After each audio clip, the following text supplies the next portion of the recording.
Hello everybody, welcome to the Ultimate Physics channel. The topic of this video is Blackbody spectrum, Planck's quantum theory. Before we get into the core content of the video topic, let us first try to understand some basic concepts. What is thermal radiation? All objects at temperatures above absolute zero emit radiation to the surroundings and absorb radiation from the surroundings. The radiation emitted by an object owing to its temperature is called thermal radiation. Generally, the rate of emission of radiation is greater than the rate of absorption as long as thermal equilibrium is not attained. Once thermal equilibrium is reached, these two rates become equal. Now, objects appear to us not because of the radiation they emit, but rather because of the light they reflect. At ordinary temperatures, most objects are not self-luminous. As the temperature of an object is increased, it gradually becomes self-luminous. Even at temperatures of several thousand degrees Celsius, most of the radiation emitted by objects fall in the invisible regions of the electromagnetic spectrum. So basically, the thermal radiation is electromagnetic in nature. There is a class of objects that absorb all radiation that is incident upon them. Such objects are called blackbodies. These objects are called blackbodies because they do not reflect any light. Two types of objects can be classified as blackbodies. The first one is an object that is coated with a diffuse layer of a black pigment such as lamp black or bismuth black. When light is incident on such an object, most of the incident radiation is absorbed. So such objects can be rightly called as blackbodies. There is another example of an object that can be called as a blackbody. Such an object is basically any object that contains a cavity which is connected to the outside world through a small hole in the walls of the cavity. Any radiation that is incident on this hole passes through it into the cavity and starts filling up the cavity. Once the cavity is filled with radiation, due to multiple internal reflections, much of the radiation is absorbed by the walls of the cavity. Hardly any radiation escapes out through this hole. So the surface of this hole behaves as a perfect blackbody in absorbing all radiation. Now in the reverse process, when the same cavity is heated up to a temperature T, the walls of the cavity are at temperature T, so any radiation that is produced inside, a small fraction that escapes out, has the signatures of a blackbody radiation.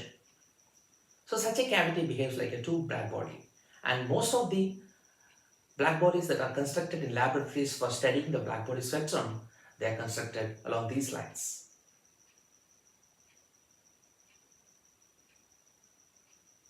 Towards the late 19th century, many scientists were interested in studying the blackbody spectrum. A typical blackbody spectrum looks like this, where we plot the energy density along the y-axis as a function of the frequency on the x-axis, and a typical blackbody spectrum has this shape. Now the interesting fact is, all blackbodies at temperature T, irrespective of the composition of the material that makes up the blackbody, has a spectrum that has a universal character.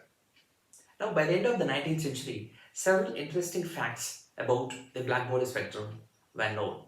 Lumber and Pritcham had performed the then most accurate measurements of the blackbody spectrum. Stefan had measured the total power radiated by a blackbody, and this total power radiated by the blackbody is called as radiancy, that goes by the symbol r to the suffix t is equal to sigma t power 4. This is the famous Stefan's law.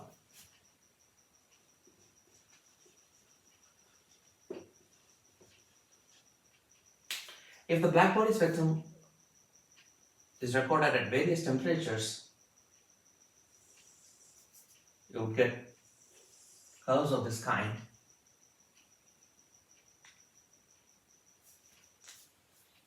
Where the frequency at which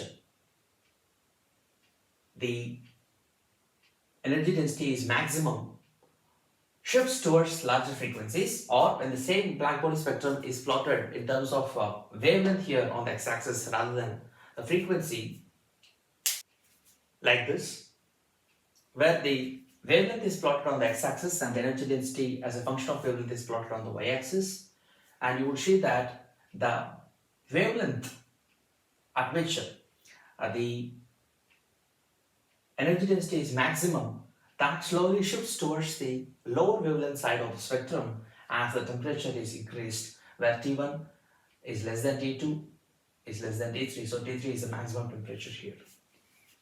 So this is the essence of what is called as the Wiens law. So by the end of the late 19th century, Stefan's law is known. It's an empirical relationship that connects the radiancy, which is the total power radiated by the blackbody, which is obtained by integrating the energy density over all frequencies or wavelengths. That gives this quantity RT. That is equal to sigma t power 4, where sigma is the Stefan's constant.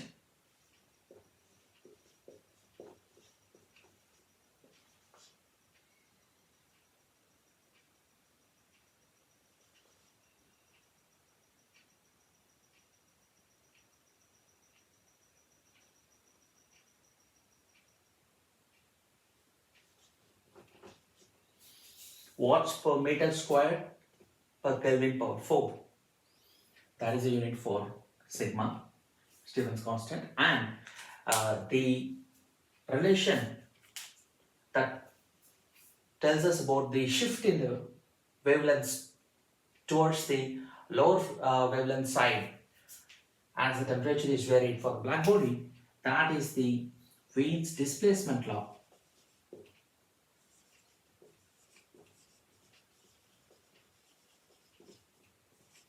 Where these wavelengths are denoted as lambda max. So this lambda max shifts towards the lower wavelength side, and therefore the lambda max times temperature is a constant which is called the Wiens constant, whose value is 2.898 into 10 power minus 3 meter Kelvin. This is the value for the constant here. So empirically, these two important laws, namely the Stefan's law and the Wiens displacement law, were known. So scientists of the day were trying to propose a theory that explains the spectrum, the blackbody spectrum. And one very important theory that was proposed by this time belongs to Rayleigh and Jeans. The Rayleigh and Jeans law was a purely classical theory that tried to explain the blackbody spectrum, but it was not an entirely successful theory. The Rayleigh and Jeans law tried to explain the blackbody spectrum unsuccessfully.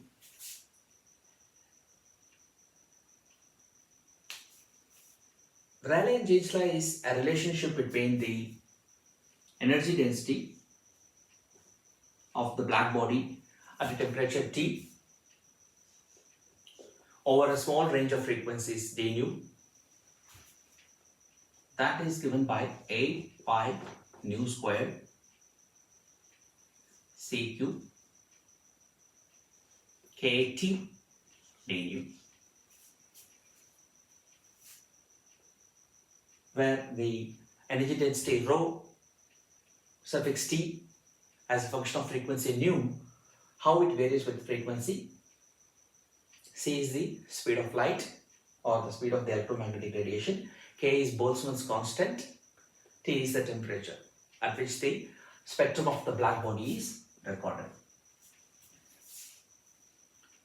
Now this law proposed by Rayleigh and Jeans could not explain the spectrum convincingly, because if this function is plotted as a function of frequency, one would get a curve that resembles this, where there is a reasonable agreement of this expression to the experimentally observed blackbody spectrum at the lower frequency region, whereas as the frequency increases, this curve deviates from the actual observed curve like this, and this deviation was famously termed as the ultraviolet catastrophe.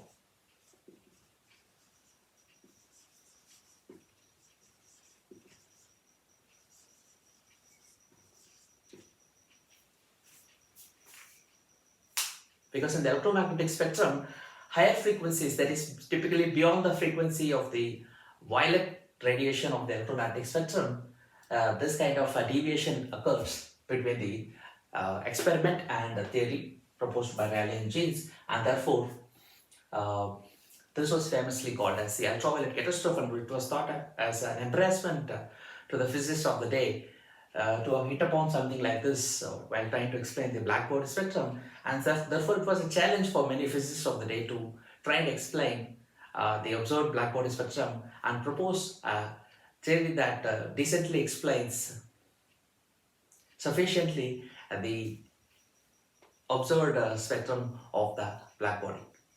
Planck was among the several scientists that were concerned about the ultraviolet catastrophe and the blackbody spectrum.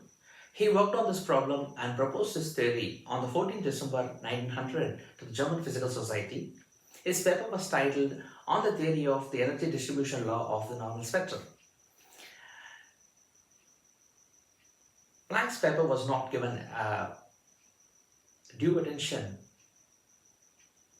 immediately, but this date in which he presented the paper is considered to be the birth date of quantum mechanics. A new subject was born in physics, and the way we understand physical systems has changed completely ever since. Let us discuss the quantum theory proposed by Planck in some detail. While analyzing the Rayleigh-Jeans law and trying to study its problems, Planck was certain that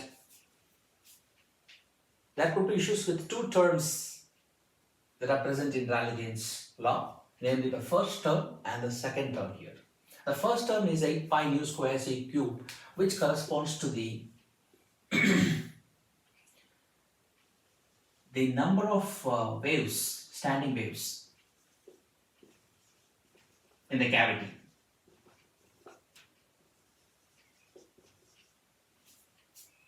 And the second term corresponds to the average energy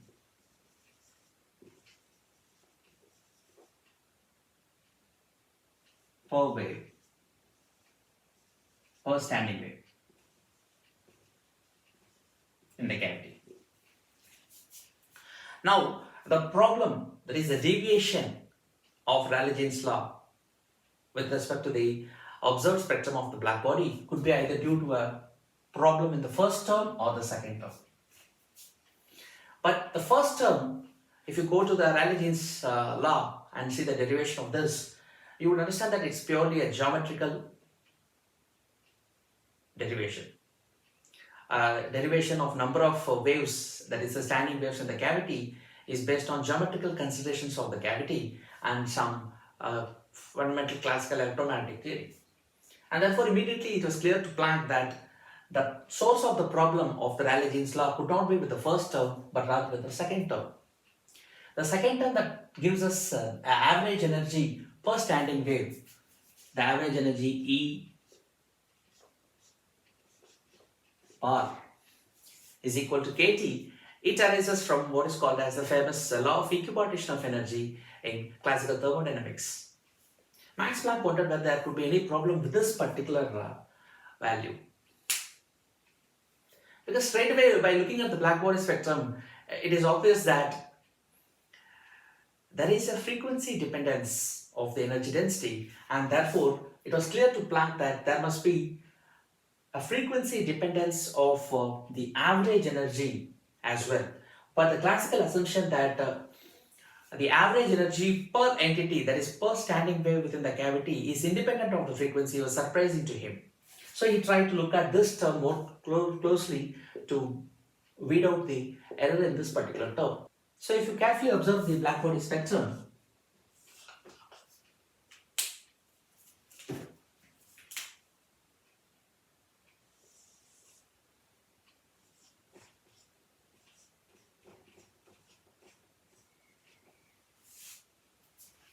it is clear that at the lower frequency, that is, as frequency tends towards the zero frequency, there is an agreement between the observation and Rayleigh-Jeans law. These two curves agree here, and therefore the energy that is predicted there must be correct. Therefore, it was clear that the average energy E is equal to kT as nu tends to 0, and again towards the higher frequency side, the curve moves towards zero energy density. That means the average energy also must be going to 0 there as the frequency tends to infinity. Now, Planck was able to observe this straight away, and then he thought that the frequency must be therefore linked to this energy, average energy of the standing wave in the cavity. So straight away Max Planck looked at this particular term and its origin. The origin of this term in this expression is from Boltzmann's distribution.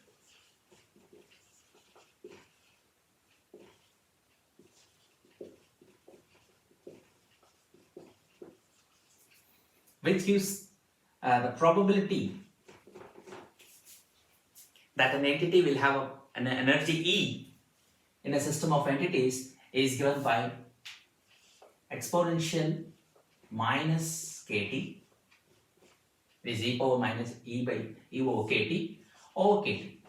This is a special form of the Boltzmann distribution function, and this gives us the probability that an entity of the system, here the standing wave, can have an energy E.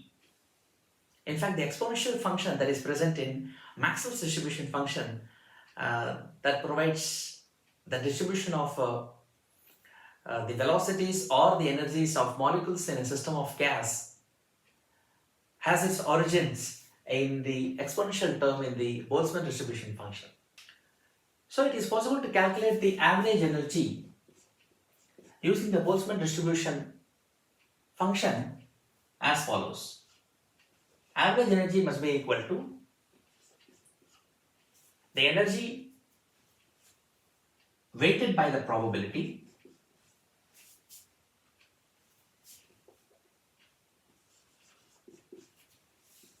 over integral of the probability.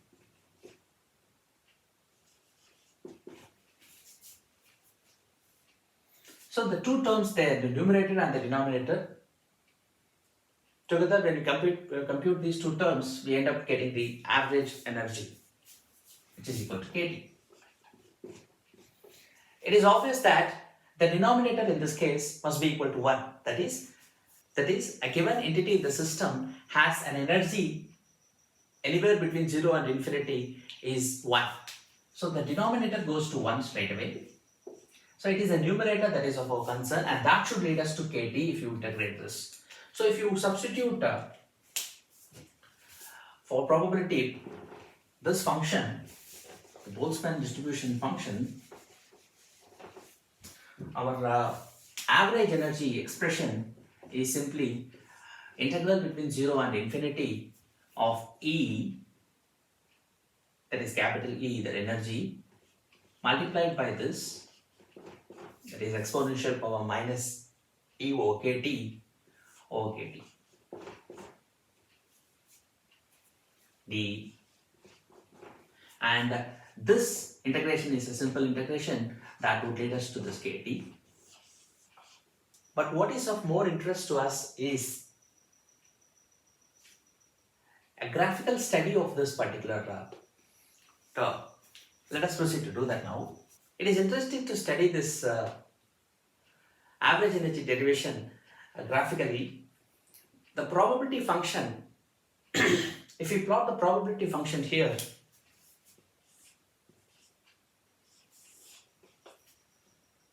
the x-axis is obviously energy, the y-axis is the probability, and there is a term 1 over kt, so that must be the maximum probability. That would occur at energy 0, so the exponential function goes down like this. Now this particular value 1 over kt is the maximum probable value, and that occurs at e is equal to 0 here. And therefore, if we study this graph, it is clear that the most probable energy for the system to have is a 0 energy, and then the probability decreases as E increases, so higher energies are less and less probable, and the average energy that we finally derive, which is the law of equipartition of energy, that is E is equal to kt, that occurs somewhere here. That is because in a number of measurements, though the most probable value to find is E is equal to 0, because we make so many number of measurements of the energy of the system, the average energy inches towards this kt value. That is how we can interpret this graph. Now if you plot this term for comparison here, that is now the x-axis is same energy, whereas the y-axis is a product of the energy and the probability at that energy. Then this would be a curve that has a shape of this kind, and the average energy E bar is equal to kt is merely the area under this curve. So this is how one can calculate the average energy. That is what we have done here in terms of a mathematical expression, where we have taken a product or weighted average of the energy. This is called the weighted average of the energy because we are weighing the energy value, each energy value, by the probability that such an energy value, the system can have such an energy value, and therefore we are doing a weighted average here over all energies, and therefore we end up getting the average energy. So this can be graphically understood this way. Based on the observation of the blackbody spectrum, where the lower end of the spectrum agrees with Rayleigh-Jeans law, and the energy density tends to a value 0 towards the higher end of the spectrum, and therefore Planck understood that there must be a relationship between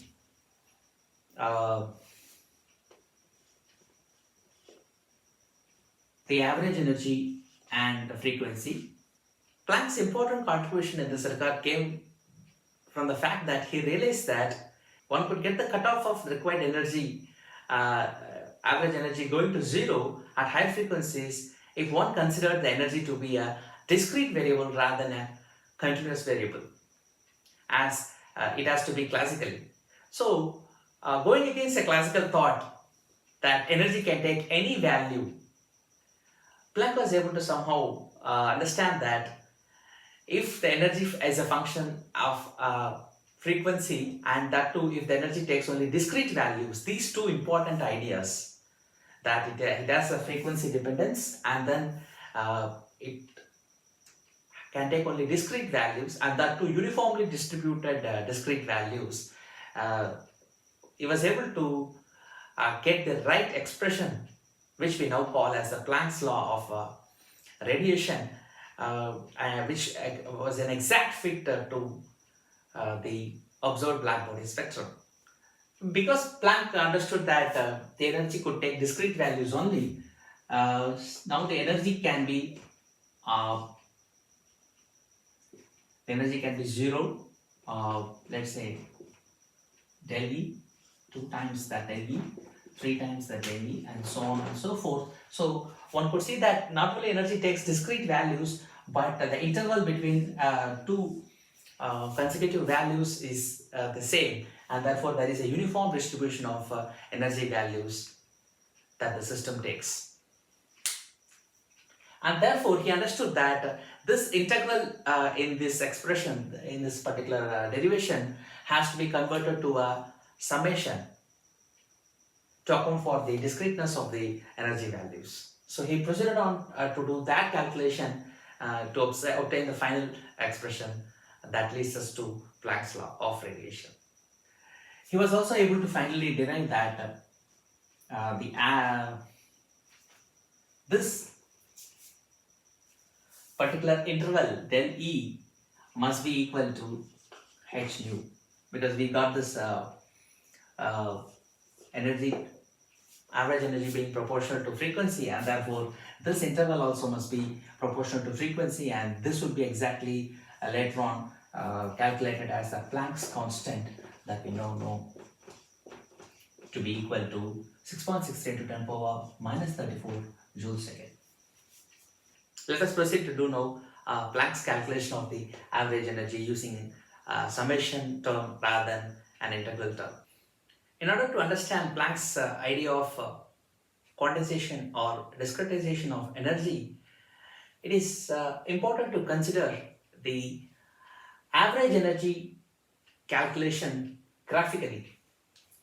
Here we know that this particular term leads to the average energy that is plotted on the y-axis and energy is plotted along the x-axis. We are considering 3 different cases here. The area under the curve in each of these 3 cases gives us the average energy, which we have the expression, for which we have expression.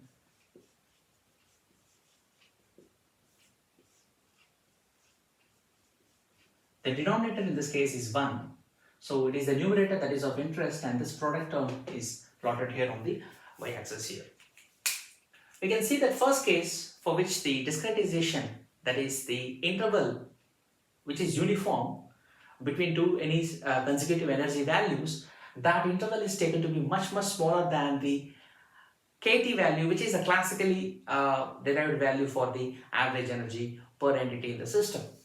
So if you compare that with kT, and this is much small, that means discretization is very small or it is almost negligible. There is no quantization effect at all here, and therefore we can clearly see that this area is completely filling it. If the discretization del E to 2 del E to 3 del E is very small, and it fills up the entire area, and that is very closely matching with the graphical curve. And that means here, if we calculate the average energy in this case, that would be nearly equal to kT, which is a classically expected or obtained value. In the second case, the discretization becomes slightly more prominent. That is, here the discretization is equal to kT. So you can see that the values are much farther apart. The consecutive energy values, discrete values that is possible for the system to take, they are kind of more widening it, right? The interval is expanding here, and therefore you can clearly see that some amount of this area under this curve is not filled up with these bars that indicate discretization, and therefore in this case we would find that the average energy would be smaller than kT. So in the first case we get average energy to be equal to kT. In this case, if we calculate the area under this curve, which would give us the average energy E bar, that would be less than kT. In the third case, when discretization is much more prominent, complete quantum effects takes place and therefore takes over, and therefore you can see that a large amount of this area is not under this thing,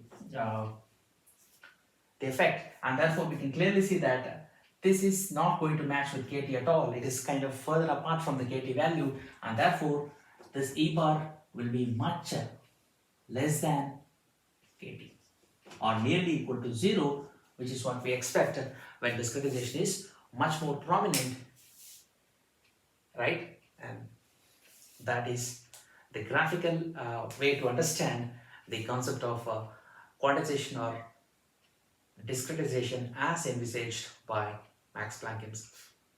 So this is how Planck was able to convert the integral terms in the original Rayleigh-Jeans expression into summation terms. Average energy E is equal to summation n is equal to 0 to infinity E multiplied by the probability over summation n is equal to 0 to infinity of the probability.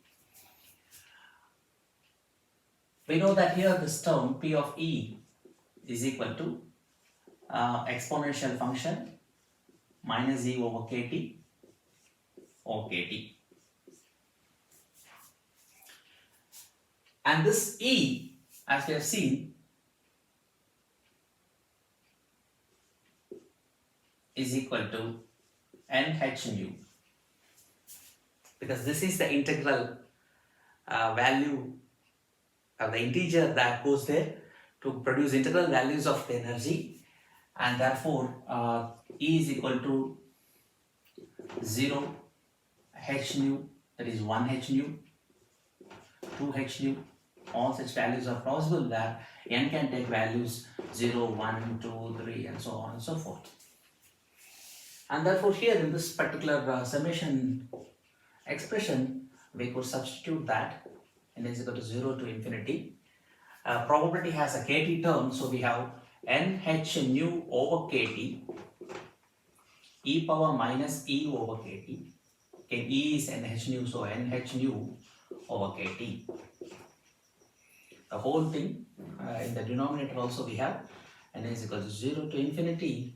Probability is e power minus nh nu over kt over kt. In this expression, if we designate this particular term, that is h nu over kt,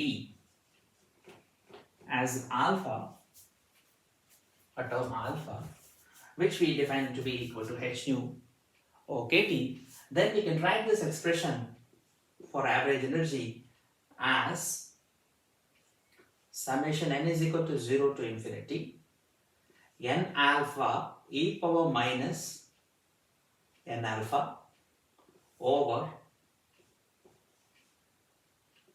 summation n is equal to 0 to infinity e power minus n alpha, and this kt here goes in as a common multiplier of this term. So kt goes to the numerator and we end up with this expression.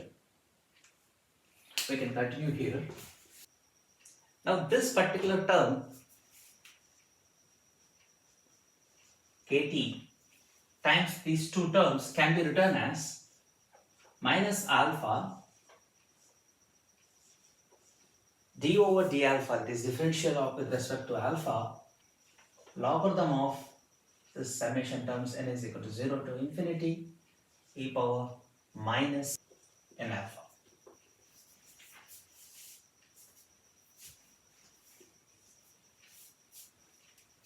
This particular term here, that is kt times summation with numerator and denominator terms, can be written as the average energy is equal to this kt times minus alpha d over d alpha, which is the differential of a term, an expression that is logarithm summation n is equal to 0 to infinity of this particular term e power minus n alpha. Now we can verify this to be true, because if you take this particular term, we should end up with this term, right? So let me show that here. Minus alpha, this differential gives us basically of logarithm function, so it is 1 over this particular thing, so it is e power minus n alpha, and then the differential of this, that would be minus n e power minus n alpha, right? So these two minuses would vanish and we would end up getting n alpha e power minus n alpha Of course, there is this summation term also, n is equal to 0 to infinity. So that would have, and in the denominator again we have a summation term n is equal to 0 to infinity e power minus n alpha. So we end up getting the same term here, right? Of course, the summation is common to this n also, so it's n is equal to 0 to infinity n alpha e power minus n alpha, and the denominator is the same. So it is shown that this can be written like this based on these. So I'm going to kind of get rid of this here. But this particular term, that is summation n is equal to 0 to infinity e power minus n alpha, can be expanded out by substituting the integral values of n 0 to infinity. So we can do it e power minus 0 alpha is 1. So the first term is 1. And then the second term is e power minus alpha. The third term is e power minus 2 alpha, and so on and so forth. And if I designate again this particular term to be equal to x, then I can simplify this as 1 plus x squared plus x cubed, and so on and so forth. And this is a series expansion of 1 minus x power 1 minus 1. And therefore, this particular term, that is the summation n is equal to 0 to infinity e power minus n alpha, is equal to 1 minus e power minus alpha, which is x power minus 1. Right, so therefore we can substitute that here, this expression here, instead of this summation term, and therefore the expression for the average energy here, that is this E bar, is equal to kT times minus alpha differential with respect to alpha of logarithm of this, natural logarithm of that. So it is minus 1. Now I will proceed to continue this derivation over here now. This one continues here. The average energy is kT, then minus alpha differential of this term, which we can write as logarithm of an x. So that x goes to the denominator, which is 1 minus e power minus alpha power minus 1. And in the numerator, this term's differentiation, that is 1 minus e power minus alpha power minus 2. And then this term's differentiation, so we get a minus 1 for that. Differentiation of minus e power minus alpha. And then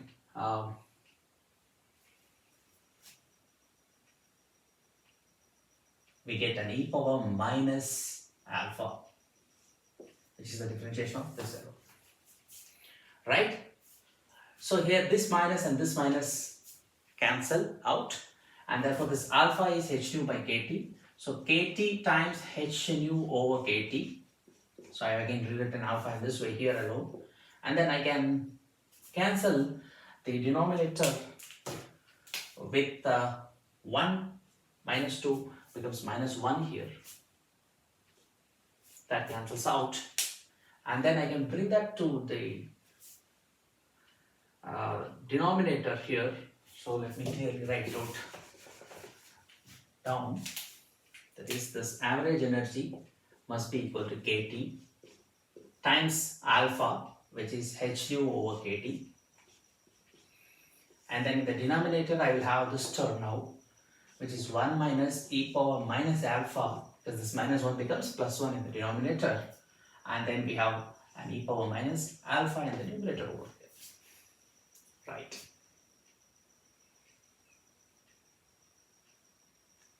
Now this kt and kt cancel out. So we have h nu in the denominator, in the numerator rather, sorry. So we have average energy is h nu, and I bring this e power minus alpha to the denominator.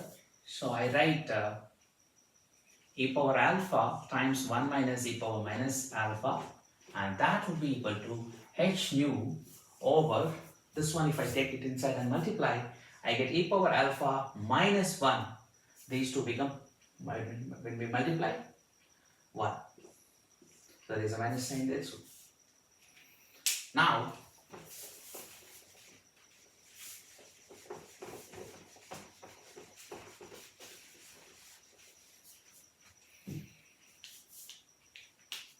that brings us to our final expression for the average energy E bar, which is equal to h nu. Of course, this alpha also is h nu over kt, so I expand it to h nu over kt minus 1. This is the expression that was derived by Max Planck for the average energy term. So now Max Planck understood that the E bar, that is the average energy, is equal to kT, that was assumed by Rayleigh and Jeans, turned out to be false. That is not correct. Rather, the average energy, when we take discrete values for energy and a frequency dependence for energy, then Max Planck ends up getting this. So Max Planck ended up getting an expression for average energy, this. Now this, if it is substituted in the original Rayleigh-Jeans expression, we would get the correct full expression for the energy density of the black body radiation in the cavity. Before we proceed to substitute this expression back into the original Rayleigh-Jeans law, we have to discuss a couple of cases for this. The first case is when this particular term, that is for the low frequency range, when this particular term goes to 0 or tending towards 0.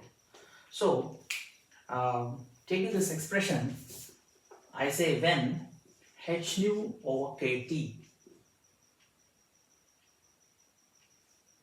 is tending to 0, and this would happen when nu tends to 0, right, for the low frequency range. When this goes to 0, I can write e power h nu over kt, because h nu is tending to 0, that means h nu is much less than kt, and therefore this can be written as 1 plus h nu over kt plus higher order terms which are much lesser than this term, so we ignore that, and then therefore we substitute this back here in the denominator here. That would lead to h nu over 1 plus h nu over kt minus 1, and of course this one and this one will cancel,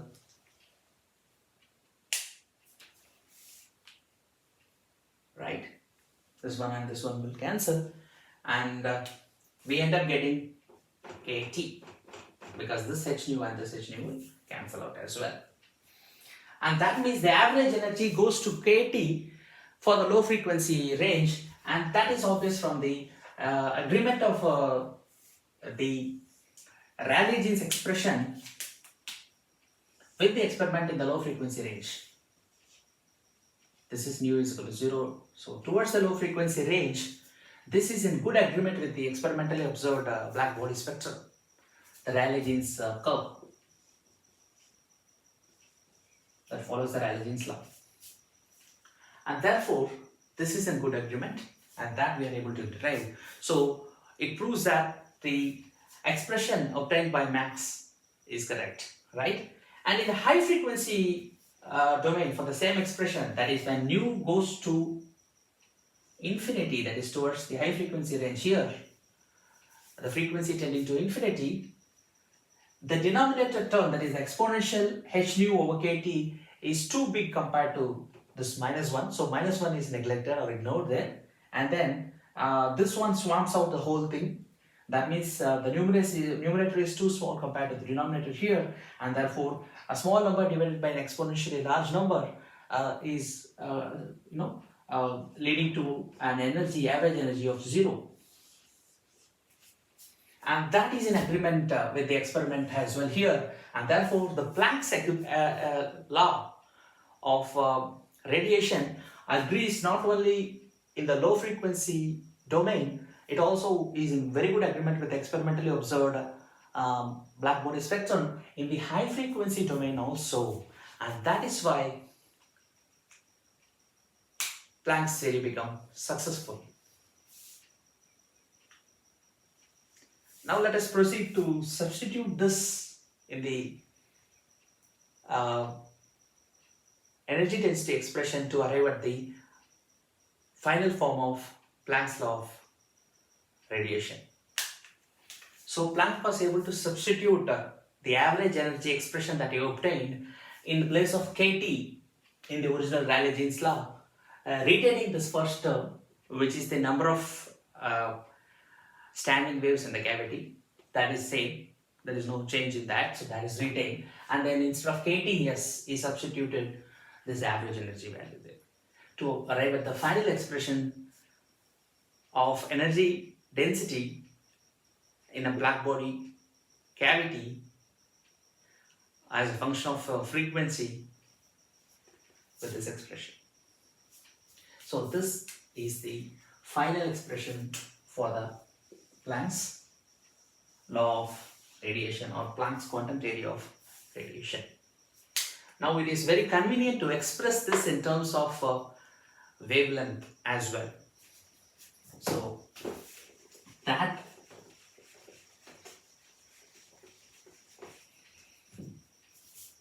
that conversion can be done by simply understanding that the speed of the electromagnetic radiation or light, c, is equal to the wavelength times frequency, or frequency times wavelength, and therefore instead of frequency nu here, we can substitute a c over lambda,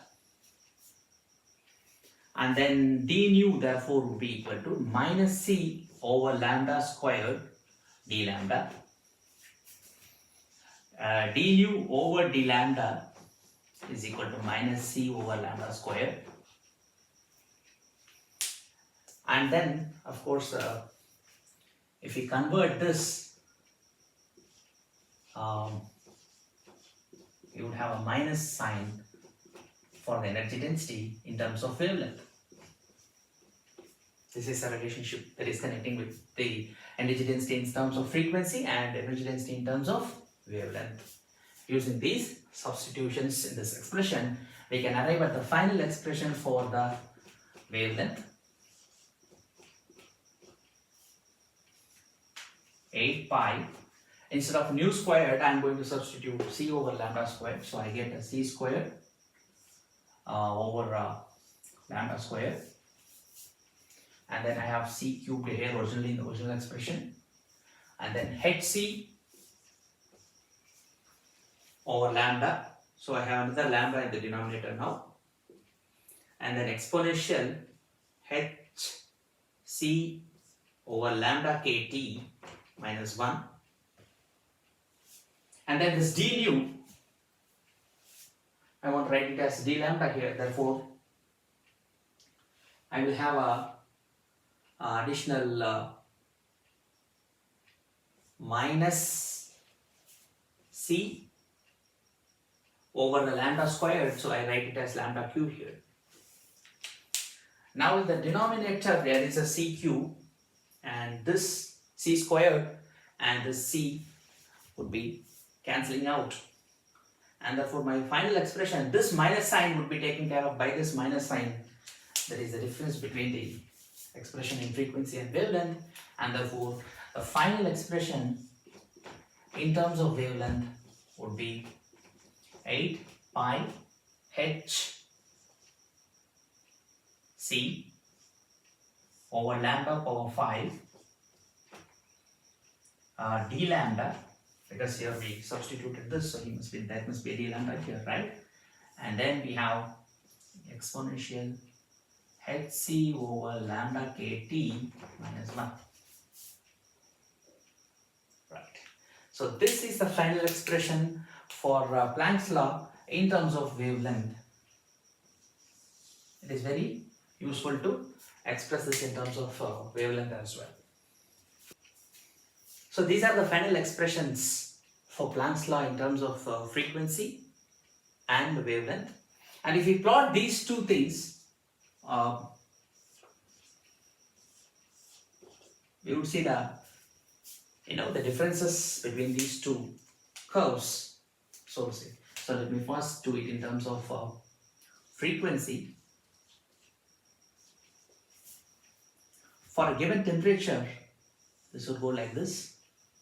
For a higher temperature and at higher temperature, so the frequency maximums shift towards the right or the higher end of the frequency. The same thing in terms of wavelength, if we try to plot,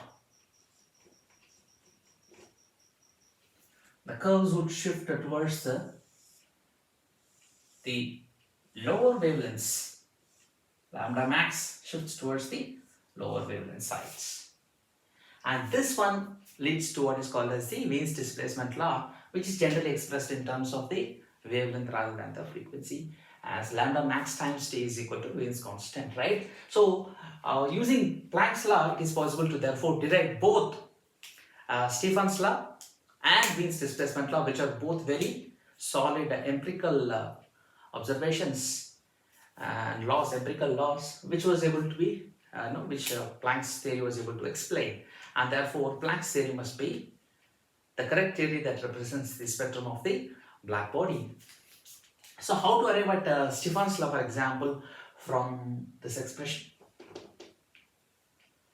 That is, by taking even the frequency expression, we can say that the power radiated, which is called as the radiancy, right, over all ranges of frequency, and therefore we have to integrate over all ranges of frequency from 0 to infinity over this particular expression.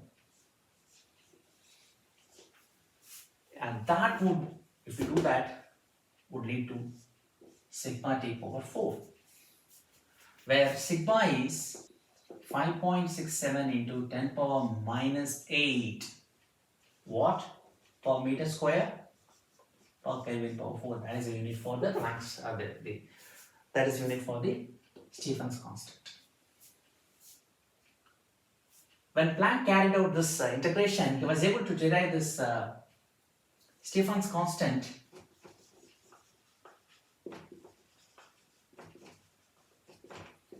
sigma as 2 pi power 5 k power 4 over 15 c squared h cube.